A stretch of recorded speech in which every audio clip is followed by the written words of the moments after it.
Let's talk about white balance.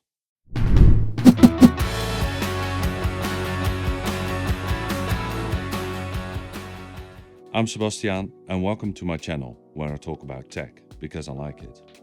So first of all, I want to thank all of you who have watched my first video and gave it a thumbs up, subscribed and left a comment.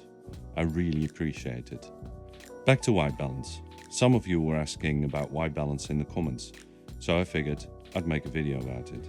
Now there are a lot of videos about white balance on YouTube and almost all of them say use a grey card.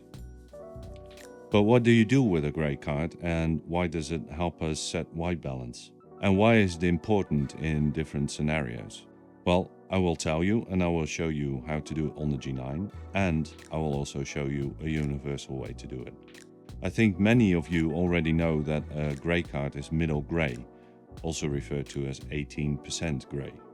In short, middle grey is called middle grey because it's perceptually about halfway between pure black and pure white.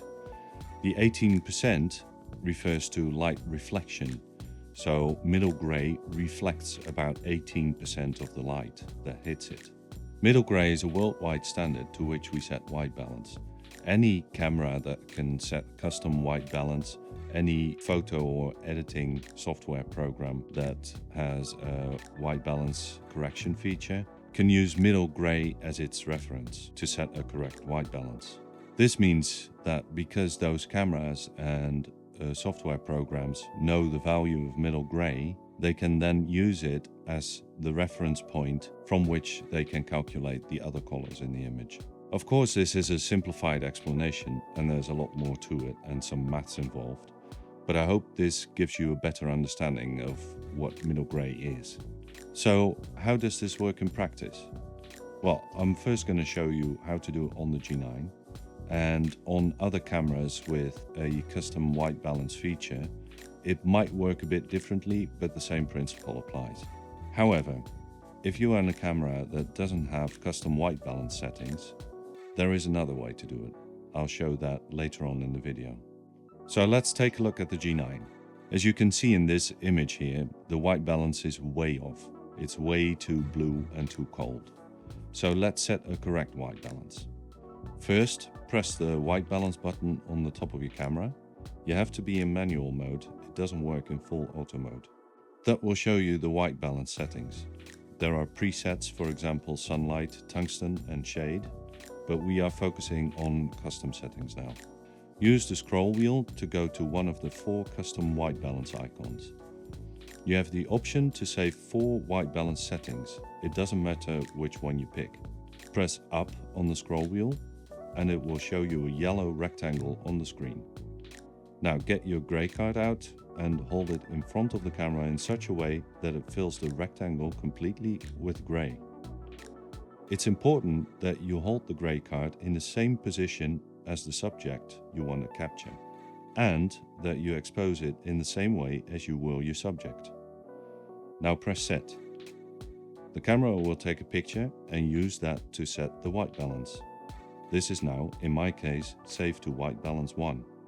But what if you don't have this feature in your camera? Well, there are 2 things you need to do then. Firstly, if your camera allows, adjust the white balance just by looking at the screen and see if it resembles the colors in real life. Secondly, hold up your grey card in front of the camera for a couple of seconds whilst recording. Again, it has to be exposed in the same way as you will expose your subject. Then later, when you bring your image or video into an editing program, you can use the frame or the image with the grey card in it as a reference for the software program to set a correct white balance. In the G9 and many other cameras, you can also set it to auto white balance or to a specific degrees in Kelvin. Auto white balance, in my opinion, is only useful if you don't have time to set white balance and you want to quickly shoot something. But a camera is not always accurate when it has to determine the white balance itself. Setting it to a certain degrees Kelvin can be useful in a controlled environment with maybe a multi-camera setup and where you know the color temperature of the light you're working with. Now, how important is a correct white balance? Well, that depends on the amount of information a certain camera can capture, along with what profile you're using.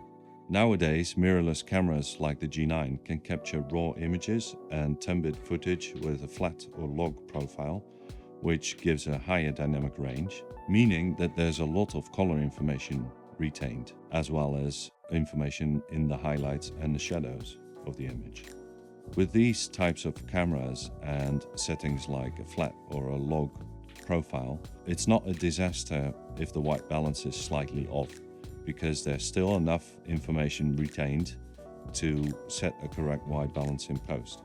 Bear in mind that you still have to expose your image correctly, because otherwise you will still lose some information, which might make it harder to correct the white balance. However, if you do not own a camera that can capture that much information, or you're shooting in a standard profile and 8-bit color depth, then you might struggle to correct a white balance in post. And that's where it's very important to use a gray card and set a correct white balance in camera. In conclusion, I think that setting a custom white balance makes your life easier. It saves you a lot of work and it minimizes the chances of unfixable white balance issues in post. In my next video, I will talk about color profiles, why and how to use them, and what their limitations are. Let me know if you have any questions in the comments. I'd be happy to help if I can. I hope this video was helpful. If so, please give it a like and subscribe to the channel. And I hope to see you next time. Thanks for watching.